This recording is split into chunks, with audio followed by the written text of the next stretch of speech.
we've got a long-standing segment on this podcast, as loyal viewers and listeners will know, which you titled "What Have You Tubed?" And I've been tubing something that it's massive, it's multiplayer, and boy oh boy is it online, and that is VRChat, which is a massive multiplayer kind of 3D virtual reality uh, platform that is the OG of virtual reality platforms. And I've Yeah, right. accessed this world through the medium of people who are trolling it, basically. And it's brought me a lot of pleasure and joy over the last few days and weeks. There's a particular guy on Instagram who I now follow. He's also on YouTube, who goes by proximity chat, which I think might be a kind of term that's used in these contexts, in these worlds as well. And he basically puts up reels of himself in these worlds, I think principally in, or perhaps exclusively in his case, in VR chat. And it's just wonderful. And it's really made me think, it's made me realize that in the same way that something that I did when I was younger was, play video games, and since I left that world, they've gotten incredibly advanced and good. But also something I did when I was younger was go on your kind of, chat room, Mm. forums in your Merc chat and your ICQs and this kind of thing, and, have a bit of a fun muck around and get full afoul of kind of nerdy, aggressive moderators who would kick me out of the room for saying stupid things or like repeating the same question over and over. And and this is a kind of modern iteration It's of that, and it's made me exactly the same, isn't it? Like, yeah, 'cause, you sent me the videos, and the first yeah. thing I thought of was, this is just a modern incarnation of the same group of Mm, people that John used to troll 25 years ago. totally, totally. And it says here, John, VR Chat was first released as a Windows application with the Oculus Rift DK1 prototype on January the Mm, 16th, 2014. So this mm, particular online world called VR Chat has been around for 10 years. And I read also that it primarily exists with a VR headset, which I didn't mhm, realize. So mhm, when you're watching these clips of people in this world, mhm. you have to imagine they have the headset on, so they really Yeah. are immersed in this They're world. real. Exactly. So it is much more immersive than, somebody sitting at home in the 90s or early 2000s and just having a window open with a chat room. But what I love about that is even in those days, the early days of the internet, really, you would get people who drew a lot of their identity and their sense of self from their kind of persona, their reputation, their interactions in these chat rooms. And obviously, if you put that, if you add to that this kind of 3D virtual environment where everyone's walking around, for those who haven't seen it, it's kind of what you would expect. It's a 3D rendered kind of virtual world. So you're walking around, you can see all the other little avatars, and I think there Mm, are like different kind of environments. So sometimes it'll look like a hotel room or a casino or a mm. field or a weird dungeon or something like that. And I guess people have, as they might in Second Life or something, they'll have kind Yeah. of bespoke individual It environments that seems speak to their interests and it seems, you could almost imagine that a lot of people will remember Second Life. So people mm, would there was a lot of media talk and media coverage of the massive multiplayer online world Second mm, Life when that became available, because that was, I think, for a lot of people, the first time that they'd gone from what you were describing, John, from a kind of a VR chat mm, platform, from that medium to, okay, hang on, now there's like characters in a 3D world that are moving yeah, around. But that will have been with a keyboard and mouse. exactly. Will Yeah. Second Life have been? And Second Life, it didn't have, there was no goal as there would be in a traditional video game. There's no like Mm, quests to do. It's just like hanging out and meeting people and mm, interacting in these worlds. And then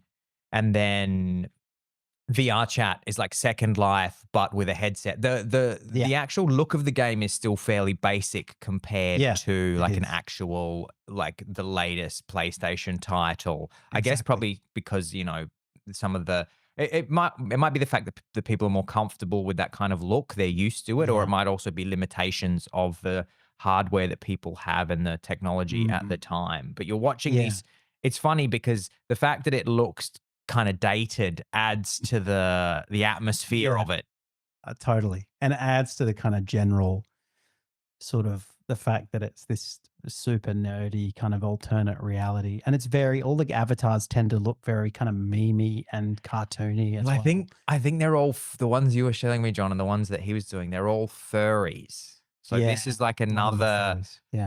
This is like another aspect of it. Is it appears to the type of people who might have been furries in the real Yeah. world. For anybody that doesn't know, Yeah. furries.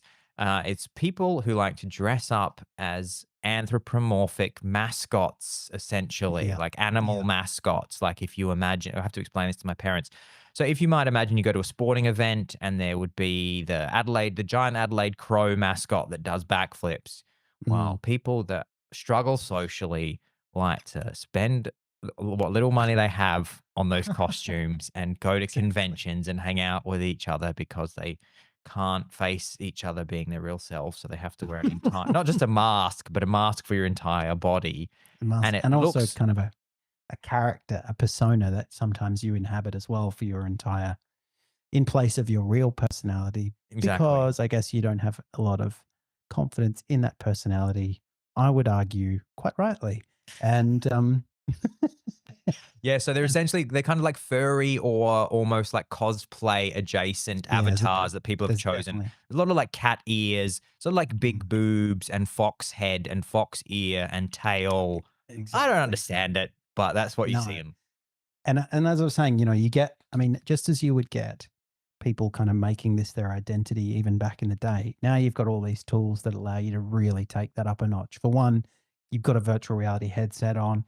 Yeah. You might have like haptic pads on the rest of your body. So you really feel like you're in this world. And also you've got this avatar, you're walking around looking at other avatars, etc.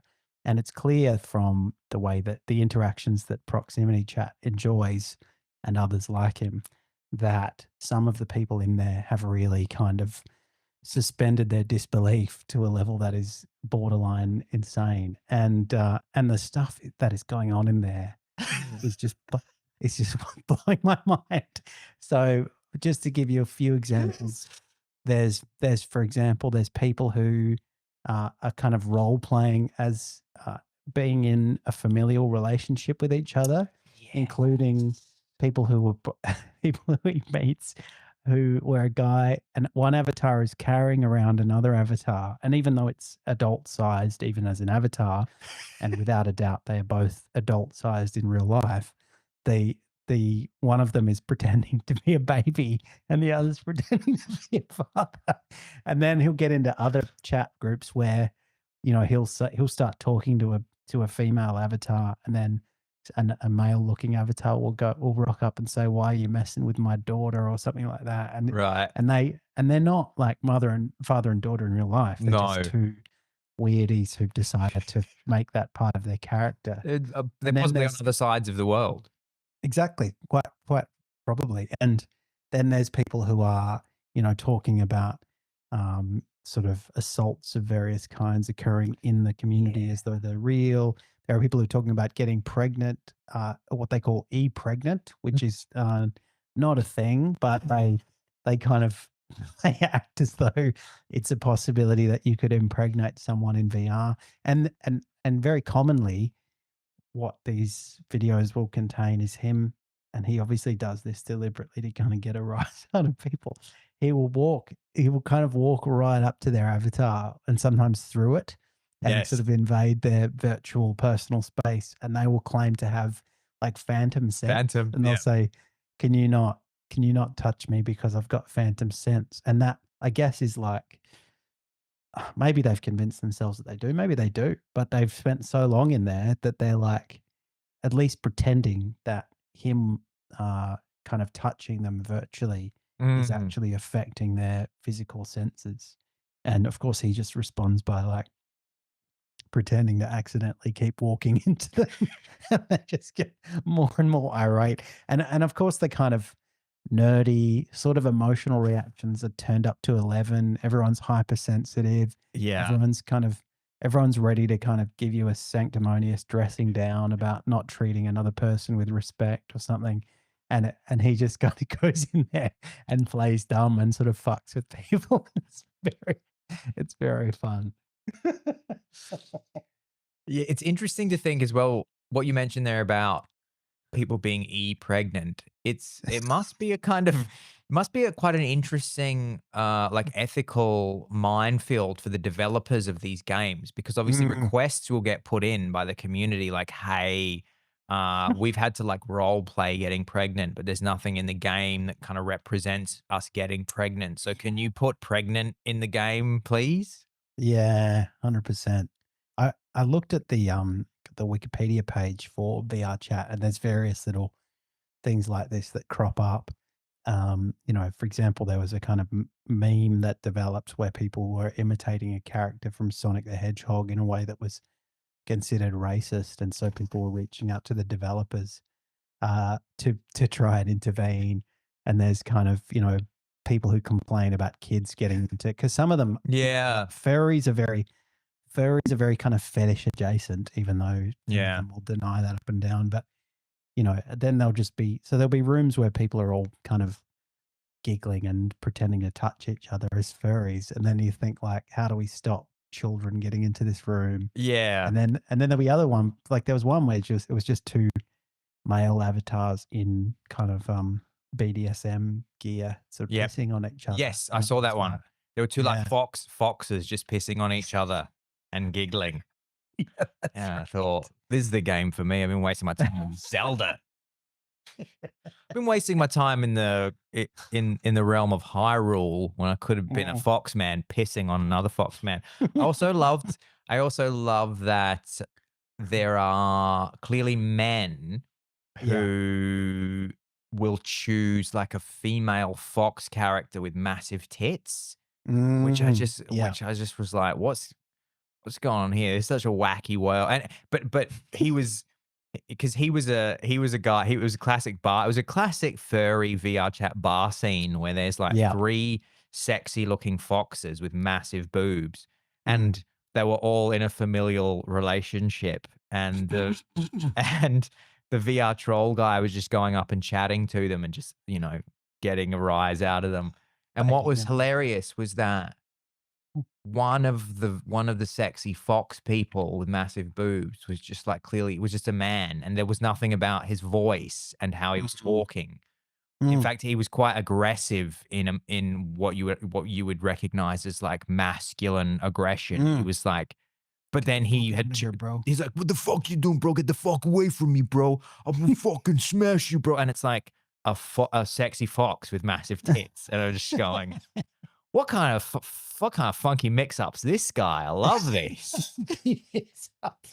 Yeah, well, I mean, what's interesting about it, kind of from a cultural perspective, well, a number of things, but one of them is that they're kind of capitalizing on, we live in a time when people are encouraged to think of themselves as being free to create and curate their own Yeah. identity and so on. And you think like this is sort of taking that to the next level or applying that in a way where you think, well, what you're doing is essentially indulging a fantasy, but Yeah.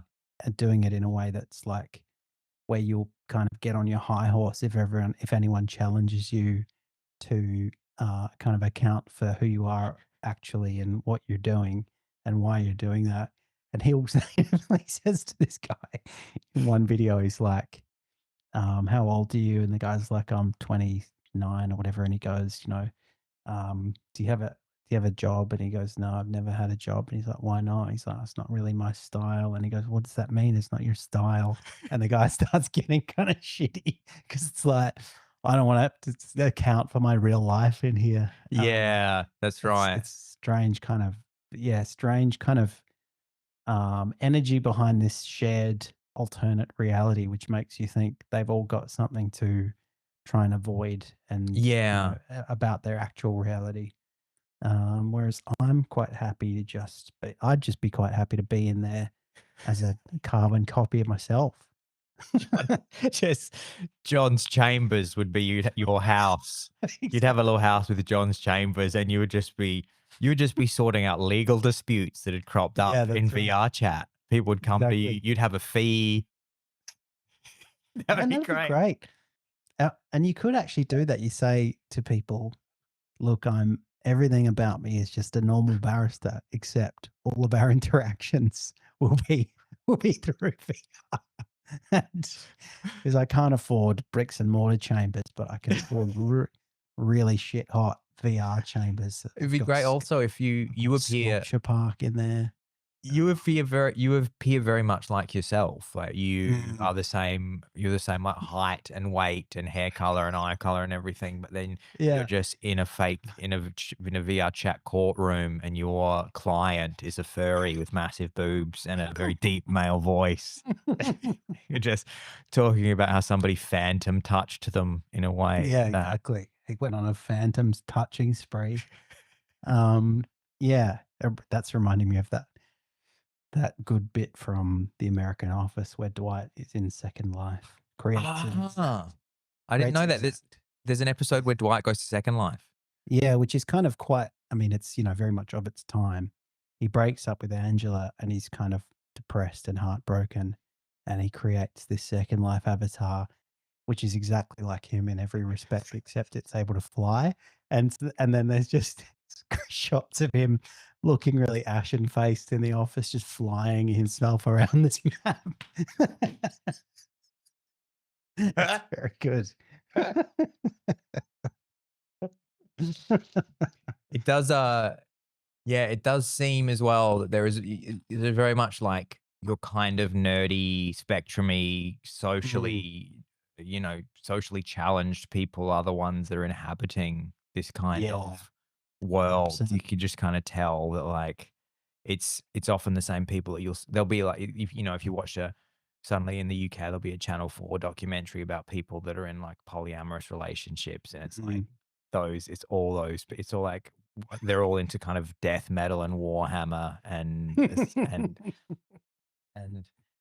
We're gonna lose some we're subscribers gonna over we're gonna this. we're gonna lose all our Warhammer death metal spectrum listeners.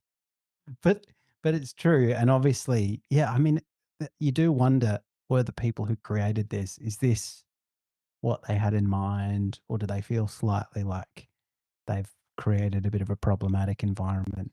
And more broadly, to bring it to a finer point, should this be legal? Should we shut down this community because it's not healthy and those people need to invest in reality, I love I need to love the fact need to touch grass? I love the fact that just that you can't even be asked being a furry in the real world. Like that's just too much.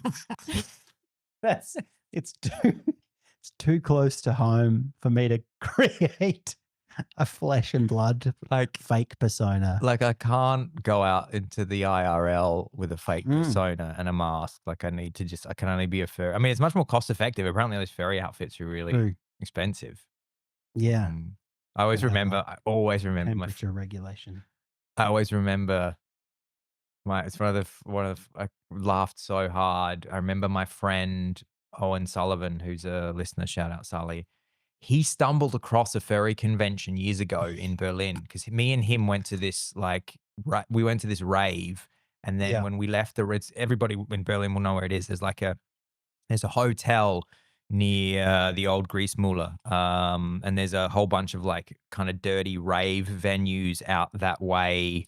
I think it's Zimmerstrasse is the street, but it's near S-Bahn, Sonnenallee, and there's a huge hotel there. I think it's one of the biggest hotels in Germany, and it hosts a ton of conventions. So we went to this rave Mm.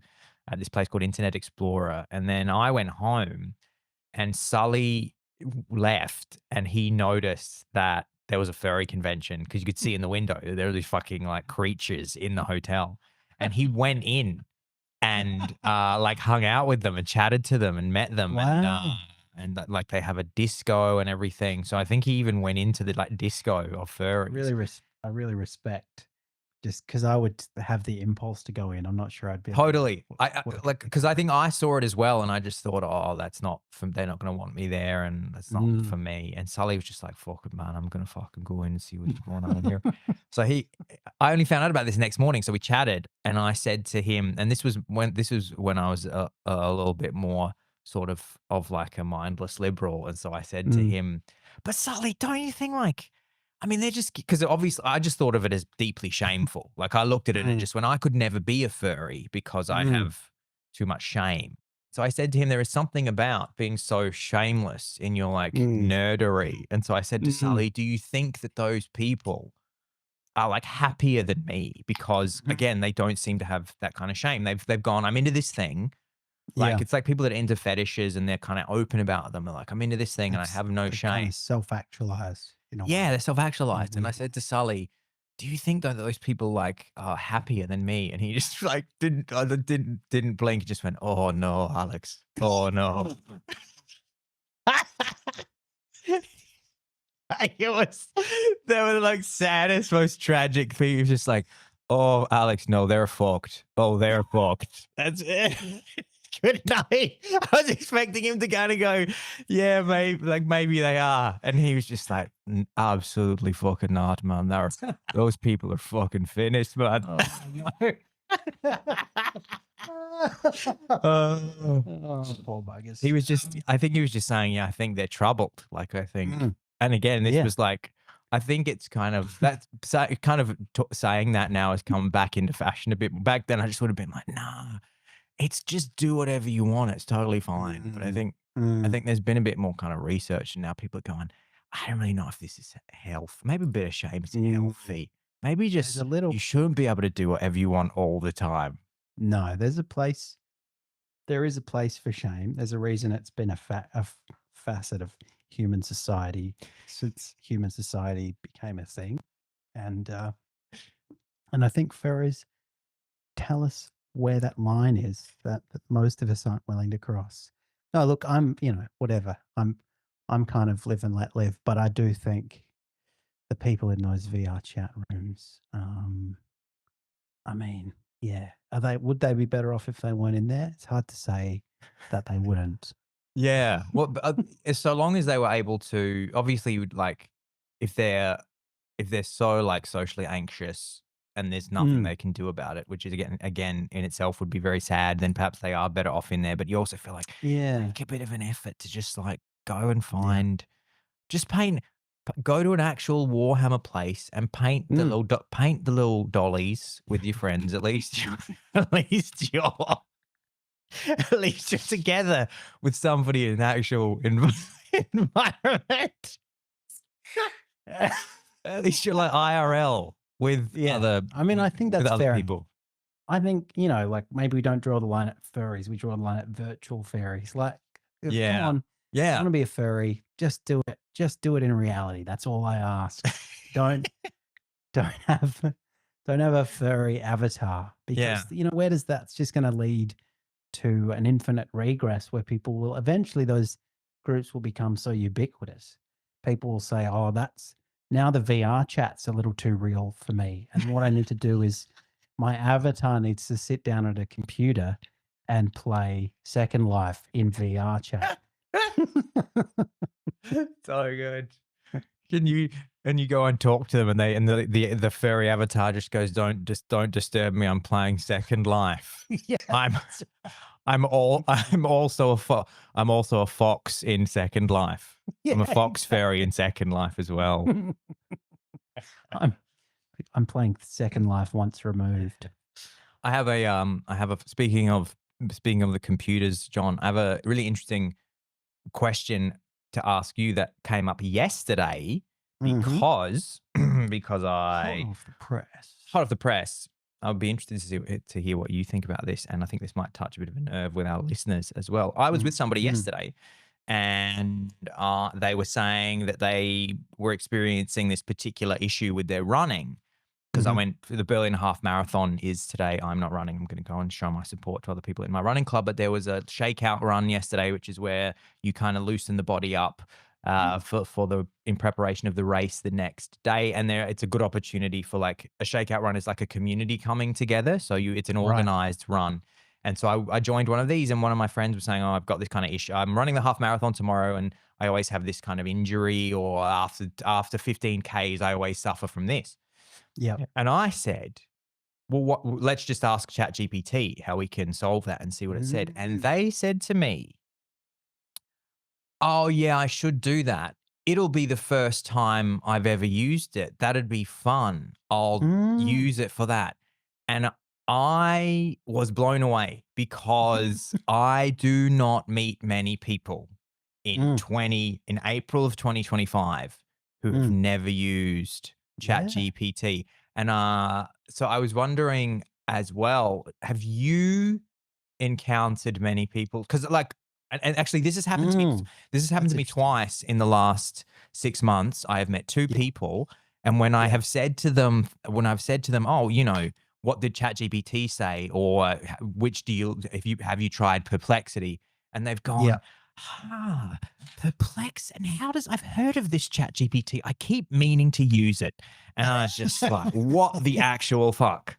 So, like, Yeah, that's interesting. I mean, obviously people in different age cohorts. Like, I don't think my parents no, I don't think my would parents have have used either. it.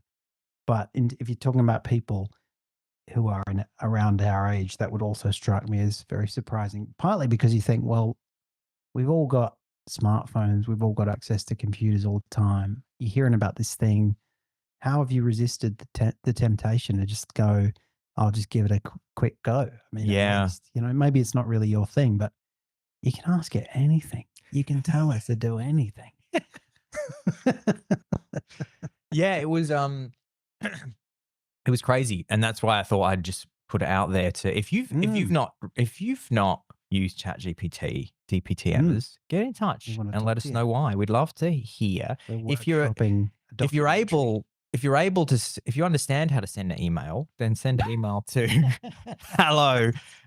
hello@dptm.org and tell us Yeah. why you've not used it. I had another moment a couple of weeks ago where Mhm. I was kind of forced to use it in an emergency, which I Mm. did. And then I was like, man, this is fucking awesome. So my friend Jan was coming around for dinner, and I had promised him Mhm. a delicious steak dinner. He Yep. was keto at that time, so I was going to make him a delicious keto steak dinner. I didn't finish Yep. work until like late on Friday, and he was going to be Mhm. coming around in like 3 hours. I had to rush out of the house, grab the ingredients, come home. And then I realized Yarn was going to arrive in like half an hour. I had all the ingredients Mhm. that I thought I needed, but I had not started to prepare the meal. And Mhm. this is literally what I did. I said, Chat GPT, and I was using the voice thing too, so which gives it even a I was little bit gonna more ask if you're of still a using the future. voice thing. I said, ChatGPT, here's the scenario. I've invited my friend round for steak dinner. I want to cook him a steak. I want to cook him some sautéed onions and some mushrooms. I've got like garlic. I've got butter. This is all the stuff I Mhm. have. He's going to be here in 30 minutes, so I don't have a lot of time. So I gave it context, and I Mm. said, can you help me make this? And it understood that I Mm. had half an hour. And so rather than give me specific measurements, it just Mhm. kind of told me to vibe. It didn't say this, but it kind of told Mm. me to vibe cook the meal, where it just said, okay, here's what you do, Mm. Alex. Fuck all the mushrooms into the pot right now. Chuck in some garlic. Chuck it. Didn't give me Mm. measurements. It's just like, put the mushrooms in Mm. a pot, put in garlic. I was like, okay, I'll do it. And then I was like, okay, oil in a pan, chop up the onions, hit them with salt, hit them with pepper. They go, that's Mhm. what you're going to have on the other hot plate now. I'm like, cool, I do that. And then it Wow. goes, cool, chuck the steak on. And so it told me everything to do without Yeah. measurements. And I was just like, Yeah. okay, I'll just do it. And I did it. And it worked. And it was, the meal Mm. was delicious. Mm. And the other major advantage, Was it traditionally, giving you what any measurements? Like, no, it just was like just the you've got mushrooms, put them in the pot, cool. And yeah. then, it might say something like a knob of butter or something, Yeah, but it yeah, didn't yeah, say yeah. anything like this many grams or a Like cup of 30 this. grams. Yeah, Yeah, it yeah, was yeah. just like, no, we're just gonna rock this. You know what to do. Fuck a Yeah. bunch of garlic in there, put a few cloves in. Who gives a fuck? It said. Uh, and the other major difference between between traditional internet recipe cooking is traditional internet recipe cooking. Everybody has this experience. First of all, what you'll need to Yeah. do is I had Yeah. three dishes that I needed to cook. I mean, steak wasn't too hard, but I needed to cook steak. I needed to cook like garlic butter mushrooms, and I needed to Mm. like saute these onions and do these caramelized onions. And there was something else, maybe something else as well. Like I had some spinach or something. So that Baby is carrots. baby carrots. That is 4 different recipes, and that's Mm. 4 different bodies of text. Like I'd have to have a fucking 4 tabs open of Yeah. recipes. And of course, everybody knows that for the last 20 years, everybody that runs cooking websites has had to game Mm. SEO. So, Mm. so what should be literally these are the ingredients you need is a fucking Yeah. novel about the I was recipe going, before you I get remember to the recipe. when I first laid eyes on a carrot, and you're like, for fuck's sake. I had my first taste of solid food when I was this many months old. Yeah. And so rather than having to have 4 tabs open and sort through all these fucking recipe Mm. narratives, it literally just said in voice. Well, actually, it said it in voice first, and then I had the transcript of it on the phone. Yeah. And so I just had it was literally, if people can't see on the podcast, I'm just basically showing the length of my phone. On one screen on my phone was Mm. everything that I needed to do to Mm. make, and I didn't have to search for anything. I literally just Mm. said, this is the scenario. Yarn's Yeah. coming over. Our Yeah. relationship's on a knife edge right now. If we fuck this up, it's going to be real big problems for us. He's not coming back. Lot of pressure. I got I got 28 minutes. I need to make this boy the best goddamn steak, Yeah. sauteed garlic butter mushrooms that he ever did eat. Help me out. There's going to be real bad consequences for this guy. Yeah. And then understood the pressure that we were under. Mm. And then Jan was just said, this is incredible meal. And I vibe cooked the whole thing. Mm. This That's a very useful application of ChatGPT, actually. I need to yeah. really get into the voice version because I was recently trying to use Siri, and I was just like, why do our phones even fucking have this thing anymore? Yeah. It's just so shit. Yeah. And I guess the reason is because it's listening to me and it can sell my preferences to people who want to market things to me. I'm not sure, but whatever it is, it soundly seems like you're trying to use a fucking ancient piece of technology. And Yeah. Nobody's using Siri. In fact, there's been so many articles written about the fact that Apple has completely dropped the ball on AI, and mm, mm, everybody thought that they were hiding some kind of incredible AI like technology that they'd been working on for years. And mm, it seems to be becoming increasingly obvious that they haven't been working on anything oh, for years, or if they have, it's just been shit because they're mm, completely. I mean, who's using Apple AI for anything? No one. mm, Everybody's using mm. ChatGPT, Gemini, Perplexity, Claude, all of these Yeah, other LLMs, DeepSeek. Nobody's yeah. using Apple AI, and it's because they've Ever since completely Tim fucked it. Cook came in, they just have been like, yeah, I reckon Apple's good enough. Let's just keep on going with the iPhones. No need to keep innovating.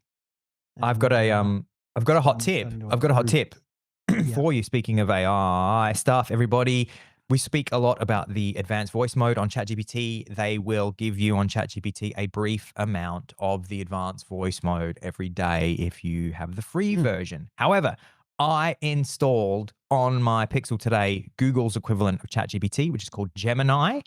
okay. Gemini appears to have a free voice mode, which I've only been Mm, experimenting with this morning. And so I can okay. highly recommend if you download Gemini on your Yeah. phone, Yeah. then you can. I was asking it about VRChat this morning. Hmm.